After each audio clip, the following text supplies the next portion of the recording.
বিসমিল্লাহির রহমানির রহিম। আমরা এখন উপস্থিত হয়েছি ৪ নং দক্ষিণ উলাইনিয়া ইউনিয়নের জাদুয়া গ্রামে চানগাজী রারিবাড়ি জামে মসজিদ। এটা আপনারা দেখছেন নির্মাণাধীন একটি মসজিদ।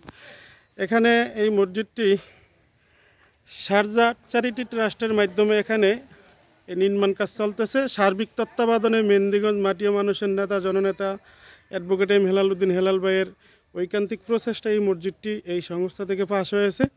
আপনারা জানেন হেলাল ভাইয়ের তত্ত্বাবধানে মেহেন্দিগঞ্জে এটি 23তম মসজিদ। এর আগে 21টি মসজিদের পূর্ণ নির্মাণ কাজ হয়েছে। এই মসজিদটি হচ্ছে 22তম মসজিদ, আর 23তম মসজিদের কাজ হচ্ছে ওই উত্তর উলাইনিয়া ইউনিয়নের হন্নি গ্রামে।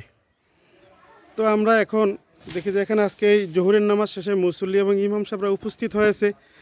আমরা একটু তার কাছে শুনবো। আচ্ছা, আপনি তো এই মসজিদের ইমাম সাহেব? জি, আমি মসজিদের ইমাম সাহেব। এই মসজিদে যে কাজ চলতেছে, যে সংস্থার যে কন্ট্রাক্টর আছে বা এই মিস্ত্রি যারা কাজ করতেছে, নির্মাণ কাজে যারা জড়িত, তাদের কাজে আপনারা সন্তুষ্ট? কাজ ঠিকমতো হচ্ছে? জি, কাজ ঠিকমতো হচ্ছে। কোনো রকম সমস্যা হচ্ছে না তো? জি না, তার কোনো কি আপনারা মুসল্লিরা কি বলেন? সবাই বলেন সব ঠিক আছে। আর এই মসজিদটি তো একটি ট্রাস্ট থেকে আসছে, শারজা চ্যারিটি ট্রাস্ট থেকে মসজিদটি আসছে জননেতা অ্যাডভোকেট এম হেলাল ভাইয়ের মাধ্যমে, এটা তো জানেন। এই ব্যাপারে আপনি ইমাম সাহেব, আপনি একটু বলেন, কি বলবেন? আসসালামু আলাইকুম রহমতুল্লাহ।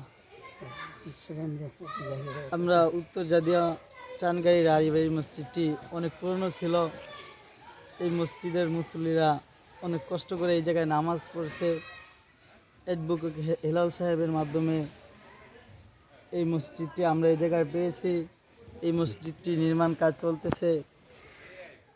এই অ্যাডভোকেট হেলাল সাহেব এবং এই সংস্থার সাথে যারা জড়িত আছে, আমি এবং আমার মুসল্লিরা সকলে মিলে অ্যাডভোকেট হেলাল সাহেবের জন্য এবং তাদের জন্য দোয়া করি। আল্লাহ তাআলা যেন অ্যাডভোকেট হেলাল সাহেবের মাধ্যমে এই মেহেন্দিগঞ্জে বা এই সারা বাংলাদেশে এমন আরও দ্বীনি প্রতিষ্ঠান অ্যাডভোকেট হেলাল সাহেবের মাধ্যমে আল্লাহ তাআলা আনার তৌফিক দান করুন। আমিন। আপনারা শুনছিলেন অর্থ মসজিদের ইমাম সাহেবের কথা। তারা এই মেহেন্দিগঞ্জের মাননীয় মানুষের নেতা জননেতা অ্যাডভোকেট হেলাল ভাইয়ের জন্য দোয়া করছে, এবং এই সংস্থার সাথে যারা জড়িত সংশ্লিষ্ট আছে সবার জন্য দোয়া করছে। আপনারা দেখছেন যে এই মসজিদের নির্মাণ কাজ চলিতেছে, খুব সুন্দরভাবেই কাজ হচ্ছে। এখানকার অত্র এলাকার মুসল্লিদের কারো কোনো কমপ্লেন নেই এই কাজ নিয়ে। তো আমরা বিদায় নিচ্ছি। আসসালামু আলাইকুম।